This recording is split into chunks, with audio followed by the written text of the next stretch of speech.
देखो एटा हूँ मेयर कर काम प्रत्येक मास बसिकी रिव्यू करुँच काउंसिल हॉल रे से कौन रिव्यू करुँच कटक सहर टाक बुड़े जी दिन अच्छा से दिन भितर तो तांकरी काम ही रिव्यू कर जेहेतु से रिव्यू करूना ठीक से काम हो पारना से बाध्य गोटे मेंबर ऑफ लेजिस्लेटिव असेंबली हिसाब रे आमे आसिक रिव्यू नौ लोकंकर इश्यू बुझुचु देखंतु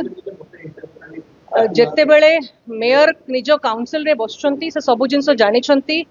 गणेश पूजार प्रस्तुति मीटिंग रे मध्य से आसिकी जल्दी पळेले से रहू नांती एंड जाए लोकंकर समस्या बुझु नांती ना समाधान करूछंती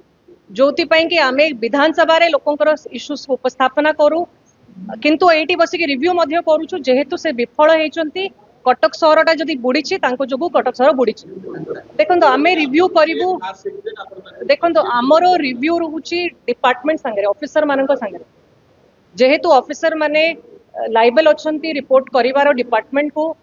and member of legislative assembly MLA हिसाब रे आमे जाइकी तांको रिपोर्ट नहीं परिबा तांको रिव्यू नहीं परिबा तो सेति पय आमे से डिपार्टमेंट को जाउछु जो ऑफिसर माने अछन से माने ठीक भाबरे काम करूछंती न करछंती तांको माध्यम रे कोठी डिपार्टमेंट रे कोठी पेंडिंग अछि सेति पय आमे आजि डायरेक्ट ऑफिसर मानक संगे बसछु रिव्यू। जदि आपंक आम भिडी भल लगा तेब आम चैनल को लाइक शेयर और सब्सक्राइब करने को जमा भी भूलु नहीं।